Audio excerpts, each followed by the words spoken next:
There was a post this morning that I came across on the U.S. ski team, and it was it literally said, "Thanks, Michaela, for sharing your art."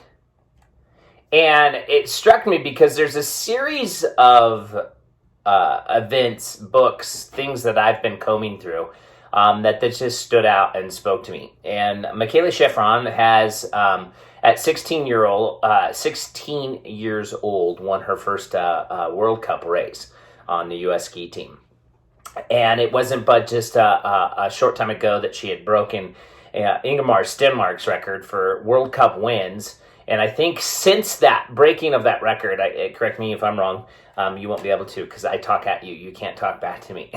But I think she's won 2, maybe 3 World Cup races since breaking that record. And she just quietly continues to do the work. Good person, continues to win races and show up. And here it is.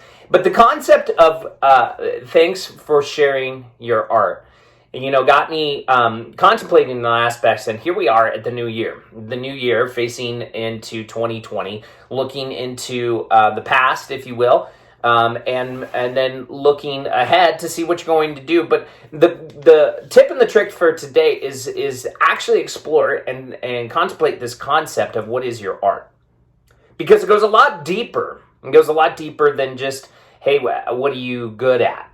Like, what is your purpose? What are you here? What were you designed to do? And I've gone through layers and iterations and layers trying to figure this out. And the question oftentimes gets into a deeper question, because a lot of times people will define their purpose, why they do what they do, with literally what they do. Because they are enveloped at work, because they are enveloped in the situations that they've got themselves in, that they think that might be their purpose. Or worse yet, you might be involved in a career that you spent a ton of money on, a career that you spent a lot of time in, that you are at this point of like, well, I guess that's my purpose because that's where I'm at. Meaning that I got to continue to do what I do because that's what I've kind of folded myself into. I've wrapped a family around this. I've wrapped the bills around this. I have a lifestyle that's wrapped into this. So that's what I do. Well, obviously, those things do not have as much purpose as literally displaying your art. And maybe it's not found in a career. Maybe it's found somewhere else. And so that is the challenge of today. We're coming off of a couple of podcasts of simplicity and consistency and doing the work. And I had talked about this with the 20,000 benchmark. By the way, I hit that today. Hit that today with 20,008 push-ups in the last 6 months. So about exactly 10,004 push-ups, I guess, if you will, per quarter. And showed up today at 20,008. And it's like, cool, high five, awesome, felt good. I had to crank a little bit this last little bit to get it done. But averaged 247 push-ups a day. I think it was what it worked out to be, 247 push-ups a day. It was a challenge, but it was a challenge in simplicity for me, because I can make everything very complex. And when things get complex, I often retract. I'm like, I'm not going to, it's just too complicated. I can't do it. And in my body, I needed to get something simple and simplistic. Okay? But as you look into this simplicity and consistency, what if you were to put that simplicity and consistency into your art? You may not know what that art is, and that's okay. It takes some people a long time to be able to discover that art. But if you were not seeking what you were put here to do, you're never going to find it. So if you're in that realm of like, hey, I know what I'm doing is what I'm supposed to be doing, then how can you double down on that this next year? What does that look like? How can you expand that and essentially share that with the world? Maybe you're playing small. Maybe you're playing in a world of like, hey, I keep it within myself. I'm really good at this, and this is who I am, and I really thrive in this environment, but I've kept it to myself. or a close network of friends and family. Or maybe you have no idea. Maybe you have no idea where you're at in life, the why you're here, what you're supposed to be doing. And I was reading something this morning that oftentimes people go into a dark journey, like a dark night journey, like a journey through the soul of trying to ask some of these questions. You may have been there as well, asking these questions. Why am I here? Why do people hurt? Why do people die? And you go through this deep, dark journey. But the concept out of this deep, dark journey is some revelations on the aspects of like who you are and why you're here. You ask the bigger questions. What are my purpose? What am I supposed to be doing? And I would contend that if you are finding yourself unfulfilled right now, you're finding yourself in an environment where it's just like, I'm depressed, I'm anxious about tomorrow, I'm depressed about yesterday. Not at the full-blown level, because most people aren't, but if you are, you're recognizing it, but maybe at a level it's just like, yeah, it is, it's another year. In my office, I heard this. You excited for Christmas? No, can't wait for it to get over. Just another day. And if they had kids, yeah, it's all about the kids anyways. Is it? That's cool.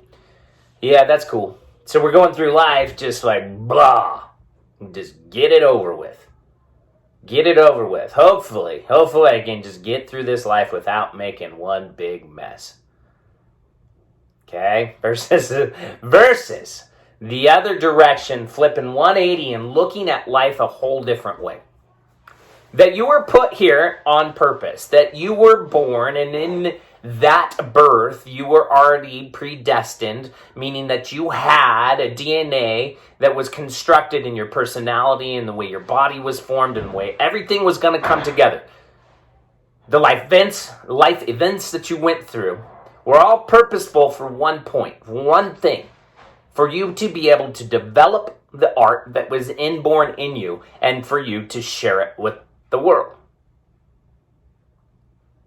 So in contention today, meaning that you're being challenged by me to be able to say, hey, this is my purpose. This is my art. Like Michaela Schifrin, just if you ever watch the beauty of her skis rhythmically coming down the mountain, her body falling into the fall line just perfectly back and forth, then back and forth, then transition and back and forth. Like a symphony. She was born to do that. And that will carry her into history, into infamy. And I'm not saying that you need to be that person that is going into infamy, the U.S. Ski Team Hall of Fame, to set records that maybe nobody will break for decades. Maybe it exists within your own little network. Maybe you were designed to be the most incredible house mom that ever could be. The domestic engineer that pours into those kids and puts a baseline for them to be able to catapult into different arenas. See, there is no shame and guilt in anything that you do. Because there's massive purpose in all different arenas. But if you don't step into that, I am 100% convinced that your body will revolt if you're not living on a purpose, your purpose. Like literally your body will revolt with what? Sickness, autoimmune diseases, cancers, whatever it may be. Because you've never stepped into what you were supposed to be doing. It's like this discord. And when you find what you're supposed to be doing, you're actually doing what you're supposed to be doing, that your soul calling starts to actually come in alignment. Your body starts to synchronize with that frequency. That can heal. I've talked about this before. We've heard the stories of the people that actually, when confronted with their diagnosis of cancer, they sold everything and did what they always wanted to do. Whatever that was. And mysteriously, their cancer started to evaporate. I can't explain it, would say the doctor. But your cancer, your tumor, totally gone. It's just one of these things in medicine that we can't explain. It's all right. Medicine left every other part of the body behind. There's a heart and the soul attached to it. Are you getting this? Are you feeling this? Because one of two ways that you're going to walk out of this podcast. If you've listened this far, one of two things will happen. You will shy away and continue to sedate. You will continue to sedate the calling that's deep down in your heart and soul that you're supposed to be doing, that resonates most, that makes you happy, that when you talk about, you light up. And because you do not step into that realm, you have to find ways to numb out that pain. Drugs, alcohol, sex, Netflix, whatever it is. Go ahead, jump back into however you sedate. And we are going head to head with a bunch of people that want to make a life transformation. And this is one of the key points, is that your body will not change. You can set a 2020 outcome of losing a certain amount of weight, but it will not change until you step in to what you're supposed to be doing. Your body will always hurt. Your body will always hold on until it is at that frequency where you have found your purpose and you find joy and happiness in what you do. Doesn't mean that work, doesn't mean necessarily with leading your family. It doesn't mean actually stepping up in a congregation at church. It doesn't mean any of that. What it means is finding your art, finding what you are just amazing at. And I could give you lists, I could give you avenues, but would it really serve you? You need to find it yourself, because in the journey of actually discovering who you are and who you were meant to be, you will find gifts along the way. So I'm not offering up anything more than just a challenge to step into your art. The Michelangelo to reach up into heaven and pull down the Sistine Chapel. The Egyptians to somehow dig deep and make pyramids over a mile square, with 30-ton bricks laid on top of each other that people shake their head and say, I don't know how that happened. I just don't know it, but man, it's beautiful.